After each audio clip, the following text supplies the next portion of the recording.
नमस्कार. तर रोज ज्ञान यूट्यूब चॅनलवर आपलं स्वागत आहे. आज आपण म्युच्युअल ट्रान्सफर काय आहे याबद्दल माहिती जाणून घेणार आहोत. म्युच्युअल ट्रान्सफर काय असते, म्युच्युअल ट्रान्सफरचे फायदे काय, म्युच्युअल ट्रान्सफरचे नियम काय असते, म्युच्युअल ट्रान्सफर हे कोण करू शकतो. चला तर मग आपण या व्हिडिओमध्ये जाणून घेऊया. सगळ्यात पहिले म्युच्युअल ट्रान्सफर काय आहे. म्युच्युअल ट्रान्सफर, आपण जर दुसऱ्या राज्यामध्ये काम करत असाल आणि आपल्याला आपल्या राज्यात यायचं असेल तर आपल्याला पर्यायी व्यक्ती शोधावा लागेल जो त्याच्या राज्यात जायला तयार असेल. दोन्ही व्यक्ती एकामेकाच्या ठिकाणी पोस्टिंग आणि जॉब करण्याला म्युच्युअल ट्रान्सफर असे म्हणतात.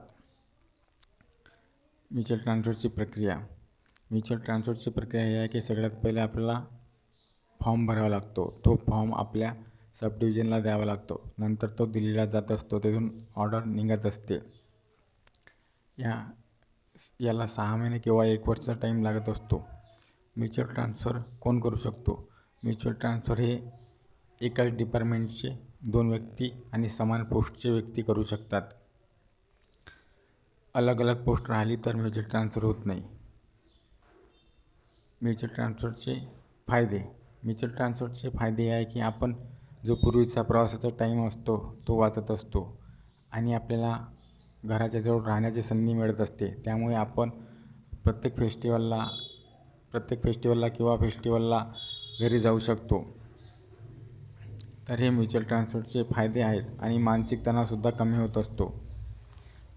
म्युच्युअल ट्रान्सफरमध्ये सिनियरिटी जाऊ शकते का. म्युच्युअल ट्रान्सफरमध्ये सिनियरिटी जाऊ शकते का हे आपापल्या डिपार्टमेंटच्या नियमावर अवलंबून असते. म्युच्युअल ट्रान्सफरमध्ये आवेदन रिजेक्टसुद्धा होऊ शकते. आपण जर फॉर्म व्यवस्थित भरला नसला तर हे आवेदन रिजेक्ट होऊ शकते. नंतर तो करेक्शन करून पाठवावा लागतो. म्युच्युअल ट्रान्सफर घेण्या अगोदर कोणत्या बाबी लक्षात घेणे आवश्यक आहे.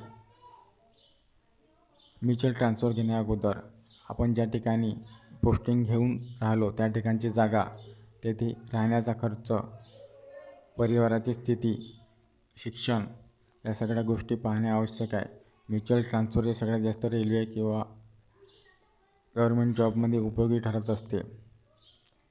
म्युच्युअल ट्रान्सफर हे दोन्ही व्यक्तीची सहमती असणे आवश्यक आहे. दोन्ही व्यक्तींनी एकाच वेळी फॉर्म भरणे आवश्यक आहे आणि दोघांचीही पोस्टिंग ही एकाच दिवशी होत असते. नंतर आपण जॉईन झाल्यानंतर काही वेळ मागू शकतो. तर ही होती म्युच्युअल ट्रान्सफरची माहिती. म्युच्युअल ट्रान्सफर आणि सामान्य ट्रान्सफरमध्ये काय फरक आहे. म्युच्युअल ट्रान्सफर आणि सामान्य ट्रान्सफर. म्युच्युअल ट्रान्सफर हे दुसऱ्या राज्यात होत असते आणि सामान्य ट्रान्सफर हे एकाच राज्यात होत असते. धन्यवाद. व्हिडिओ जर आवडला तर लाईक आणि सबस्क्राईब करा.